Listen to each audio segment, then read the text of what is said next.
Elmer Cornwell was born in 1924 in Massachusetts. He enrolled at Williams College in 1942, but joined the Navy after his freshman year and served in the Seabees during the Second World War. He returned to Williams after the war and graduated in 1948. He earned master's and PhD degrees from Harvard in political science in 1951 and 1953, then spent 2 years at Princeton before moving to Brown University in 1955. He remained at Brown for half a century until his retirement in 2005. He also was active in Rhode Island state government. He died in 2011. Cornwell is most well known for his work on the American presidency. This article, published in 1964, was part of his early work on the history of city politics, written a decade after he had moved to Brown University. In it, Cornwell gives an excellent summary of the social forces behind the rise and fall of machine politics in cities of the early 20th century. To read most of the contributions to the Chicago School of Sociology, like the articles by Lewis Worth or Ernest Burgess, or even their intellectual descendants as diverse as Elijah Anderson or Jack Casarda, you would hardly suspect that such things as city governments and politics exist at all. The urban ecologist describes cities as social settings where fundamental changes in the way we live are driven by impersonal currents of demographic and economic change that operate pretty much below the surface of society, currents that have their own historical momentum and that carry us along without much conscious input on our part. There are other dimensions to the study of urban society, however. One of them involves attention to precisely those questions of conscious decision-making, especially questions of who gets to make decisions about what our cities will look like. For example, as pre-industrial cities in a rural society were transformed into industrial cities as key parts of a predominantly urban society, people in these growing cities did not actually just go along for the ride. The changing face of urban life provoked many organized, deliberate responses, and Cornwell documents one of the most interesting of these deliberate attempts to control the course of city life, the rise of what has been called the urban political machine. The label is very appropriate because it suggests a social organization that has been deliberately constructed by real individuals, designed to operate in a specific way and to produce specific results, just the way any constructed machine operates. In this case, the fuel that powers the machine is provided by votes cast by urban citizens in a democratic society. Votes that elect city mayors and city councilmen, and perhaps also judges and police chiefs and water commissioners and school board members, where such offices are filled by election and not appointments. The idea of the urban political machine is very simple. In order to get votes, the officials inside the machine provide patronage to the citizens of the city. In return for this patronage, the citizens of the city provide their votes. Properly managed, it becomes a circular, perpetual motion machine that keeps the officials in power and guarantees that they respond to the needs of their constituencies. But in the late 1800s and early 1900s, as these machines operated in places like New York City, Philadelphia, Boston, St. Louis, Chicago, and other major cities, this circulatory system of arteries carrying votes to the city's political heart and veins carrying patronage back from the political rulers to the body of city residents operated in large measure off the books. This is what Cornwell means when he talks about the extra-legal concentration of power. Nobody signed a contract promising to vote for a specific candidate. The political machine rested on hierarchical relationships within political parties, reaching from the highest levels, such as the mayor's office, down through city councilmen representing different districts of the city, to the so-called ward heelers, responsible for smaller political wards within each district, and finally down to the grassroots precinct captains of the party, who knew personally the people in each apartment building and the owners of each business in their local precincts. At election time, the entire machine apparatus would kick into high gear, with precinct workers going door to door and making sure that all their supporters turned out to cast ballots. This kind of machine-like coordination could and did produce powerful electoral successes, so that the machine generally could overwhelm any challenge to its control of City Hall and all of its related political and economic resources. But why was such a machine able to operate? What made its supporters so ready to turn out by the hundreds of thousands and cast their ballots? Precinct captains knocking on the doors of apartment houses needed some powerful incentives to convince all those people to turn out and vote. The incentives all fall under the general term of patronage, the services that the city was able to provide to its citizens, services controlled by the leaders of the machine. If your cousin's family needed a place to live, the precinct captain could have a word with a local landlord. If your cousin needed a job, the precinct captain could have a word with the local grocery store owner or the foreman at the shoe factory, or perhaps even the personnel officer down at police headquarters. If somebody's apartment had broken windows or heat that didn't work, a message from a city councilman to the landlord could often produce quick results.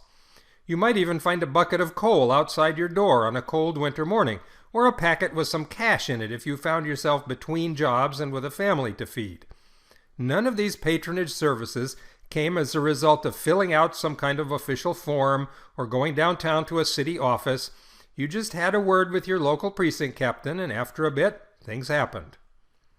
The early industrial cities in the United States in the late 1800s and early 1900s provided a social climate in which these kinds of informal, unofficial services filled a real need. The cities were overflowing with millions of new immigrant arrivals, people pouring in from Italy and Ireland and Germany and Poland and many other countries, answering the demand for a rapidly expanding industrial labor force. They spoke other languages and had trouble with English. They didn't understand how things were supposed to work. In fact, in those days of rapid urban transformation, nobody really knew how things were supposed to work. Everybody was pretty much making up the rules as they went along. The urban political machine was one such invented solution, and Cornwell suggests that the clientele on which this machine depended were the masses of immigrants who were not otherwise being assimilated successfully into the life of the cities. Once these immigrant populations crowded into their tenement neighborhoods, learned the lessons of precinct politics, and found out who could actually deliver the goods and services they needed, from homes and jobs to help with landlords, they became, in Cornwell's words, quote, dependable, predictable, and manipulable, unquote. Voters who cheerfully turned out on cue and cast their ballots to keep the machine rolling reliably along. The fact that this system worked so efficiently is testimony not only to the political skill and organizational success of the machine itself, but also to the structural disadvantages faced by the immigrant populations, their residential segregation, their economic insecurity, and the other social and economic consequences of finding themselves caught in the zone in transition as part of the larger process described by the urban ecologists. The urban political machine was, according to Cornwell, a fine example of all American entrepreneurs who saw an unmet need for a service and who found a way to gain the means, political power, to provide that service and to make a profit in the bargain. Talks about extra-legal authority and organization. He means that the basis for social trust and reciprocity inside these urban political machines of a century ago was based on what social scientists call particularism. As he puts it, particularism is, quote, a political style which stressed personal obligations and placed strong personal loyalties above allegiance to abstract codes of laws or morals, unquote. Particularism may well still be the default approach to interpersonal relations all over the world. It is nicely summed up by the comment that has been applied to people in traditional cultures everywhere that are organized around the ancient system of kinship hierarchies that date back into the pre-industrial and perhaps even Neolithic periods of our past. He won't hesitate to do anything for someone in his family, and he won't hesitate to do anything to anyone else. The survival of this pre-urban particularism, connections based on primary ties, in early industrial cities shows that the bosses of the political machines found a way to overcome the potential threat of large-scale faceless urban anomie and to keep people connected together in ways that were still familiar to them from their earlier pre-urban lives in other parts of the world. Cornwell also describes the polar opposite of this particularism rooted in primary ties, which we already know is called universalism. Quote, "The typically middle-class reformist style which stresses honesty, impartiality, and efficiency," unquote. Each of these characteristics of universalism describes a comment of its own. The impartiality feature is a direct shot at the personal favors aspect of particularism, in which deserving people can't get the results they need if they lack the crucial personal connection to someone in a position of power.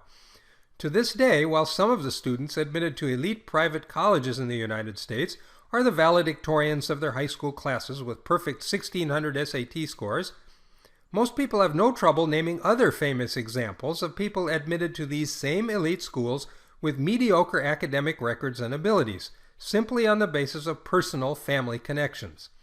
Particularism remains alive and well among the elites in every society on earth. From a universalistic point of view, there's something fundamentally unfair about these particularistic connections and favors. It's easy to see how this aspect of particularism in machine politics conflicts with the whole notion of impersonal secondary ties as the basis for modern urban life. The efficiency feature of universalism is closely related to the impartiality feature. Much of the argument of the urban ecologists for why secondary relationships spread in the high-speed, high-density industrial city rests on the assumption that standardized roles and relationships between customers and clerks, among drivers facing traffic lights, between doctors and patients or students and teachers, and between voters and poll workers are more efficient as well as more even-handed and fair to all concerned. Universalism places a lot of emphasis on the phrase from the U.S. Declaration of Independence that all men are created equal. But perhaps the most interesting element of Cornwell's definition of universalism is the inclusion of the word honesty. After all, there's nothing inherently dishonest about primary ties. The urban political machines of a century ago or more, however, were attempting to organize their power base on a foundation of primary ties, and in the context of rapidly growing urban populations, this hybrid combination of primary ties and mass political organization proved to be vulnerable to corruption on a massive scale. One of the nice things about bureaucracies is that they keep a lot of careful records, forcing people to follow the official rules of the game at every step. We still uncover episodes of graft and corruption in public bureaucracies all the time, but the key point in these cases is how easy it is actually to find and punish such deviations. The urban political machines didn't operate in the open, didn't keep public records, and generally didn't operate on the basis of formal legal contracts, except when these were needed in order to deliver patronage, such as contracts to build streets or city buildings, or to haul away trash, and so on. Boss Tweed, the head of New York City's famous Tammany Hall, eventually was convicted on dozens of counts of bribery, embezzlement, and other financial crimes, and was even sent to jail.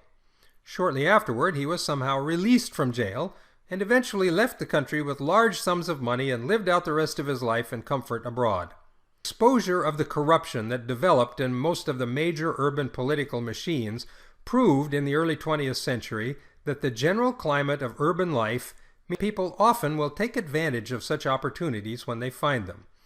Although Boss Tweed's Tammany Tiger, the nickname of the machine, was based on scores of thousands of primary personal relationships in precincts across the city, he himself did not have primary ties to any of these constituents. Those primary ties were limited to the ground floor of the machine. The only primary ties he had were to his immediate lieutenants, who kept the machine running from the top. As scandals spread over such corrupt operations, opponents of machine politics began to gain ground. These crusaders against machine politics helped to create another of the nails in the coffin of the urban machine. Voter fraud was one of the most common forms of corruption, since if the machine politicians could successfully stuff the ballot boxes, they didn't need to do the hard work of turning out the masses of actual voters on Election Day. Election reforms, such as direct primaries that replaced the the smoke-filled rooms of party-controlled nominating committees, and better systems of voting and ballot counting all drastically reduced the voter fraud problem and cut into the political muscle of the urban machines.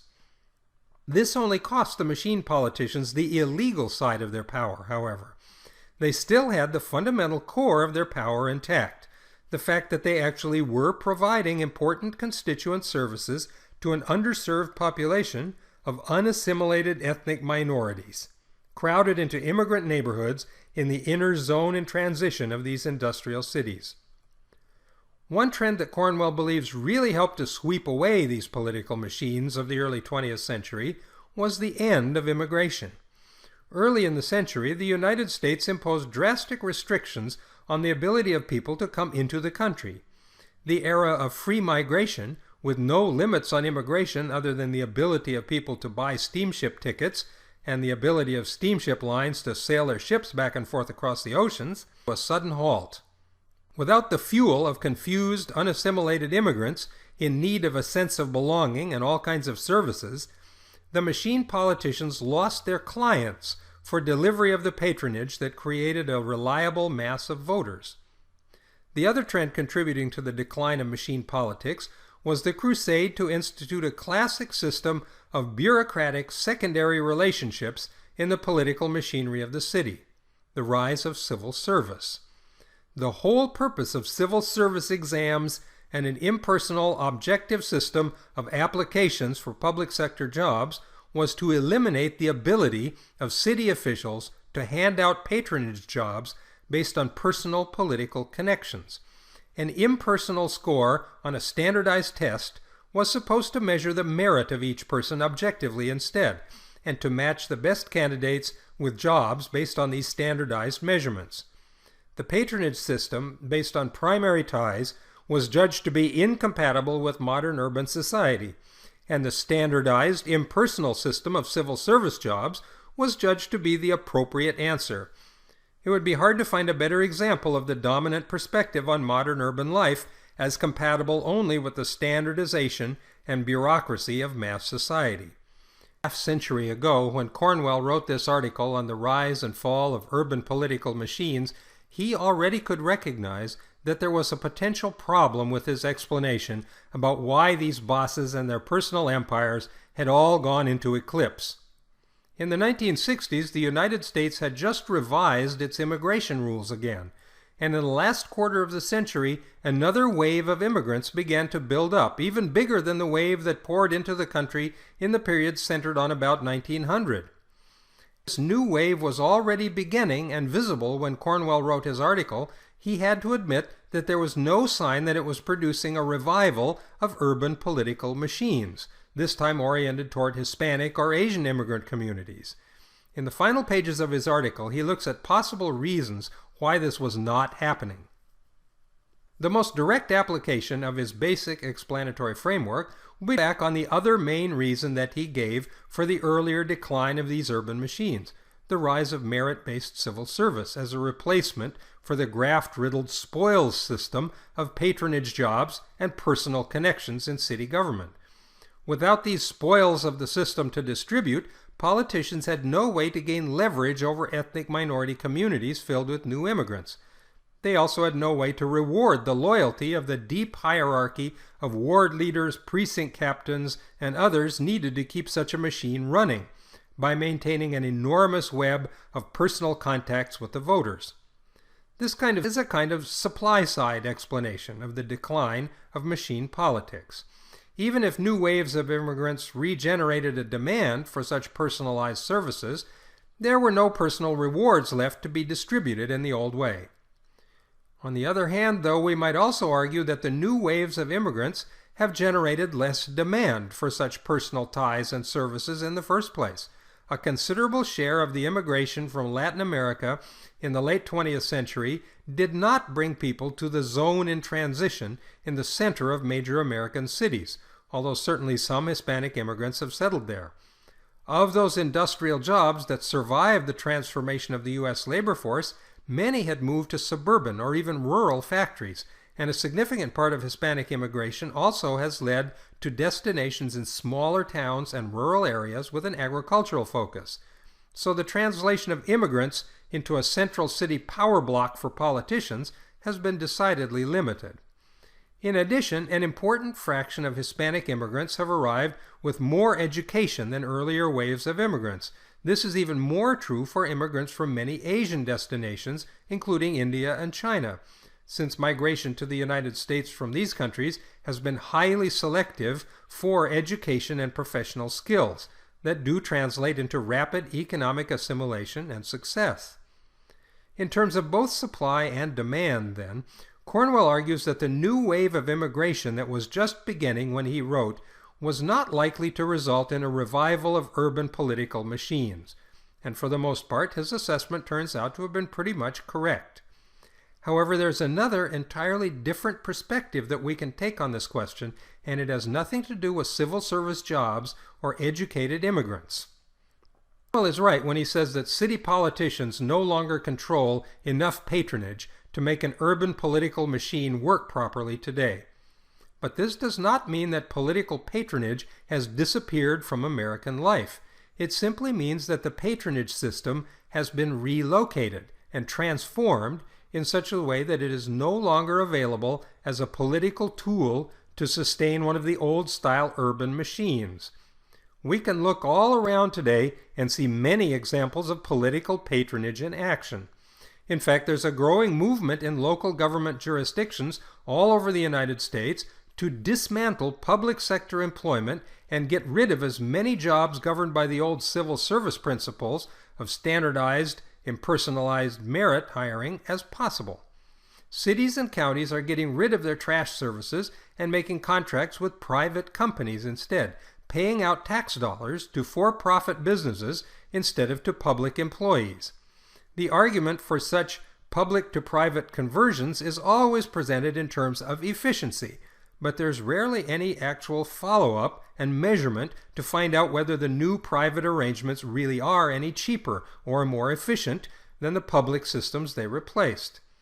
In cases where such analysis has been done, and where the new private arrangements turn out actually to be more expensive, it's virtually never switched back to a public system anyway. The reason for this is not hard to figure out.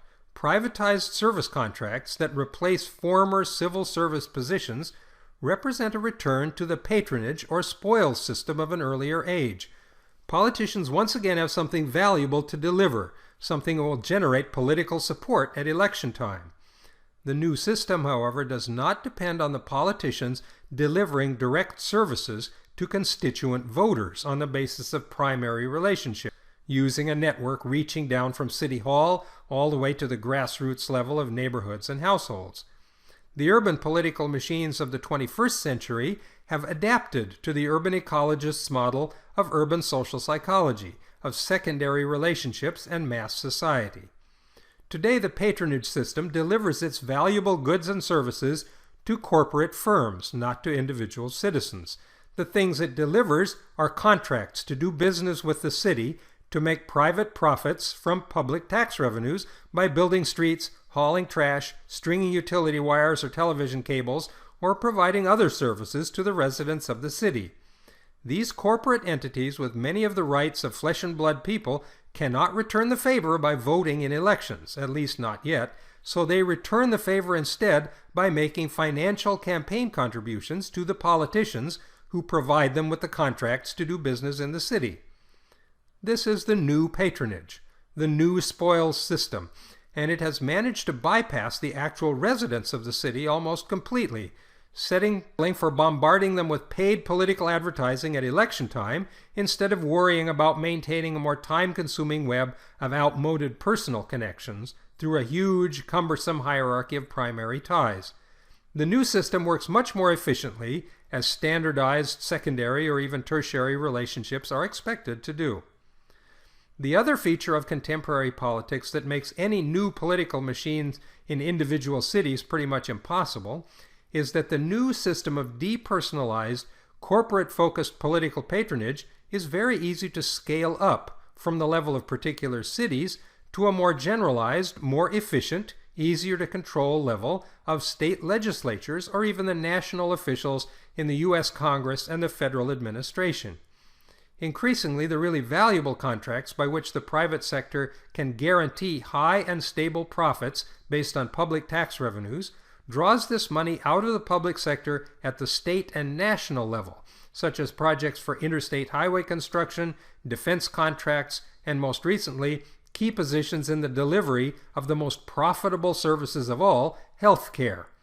Once national health care is securely established, the patronage connections between state and federal officials and private businesses will reach a whole new level of cozy cooperation, and individual cities will be even more completely left out of the decision-making and the profit-making loop.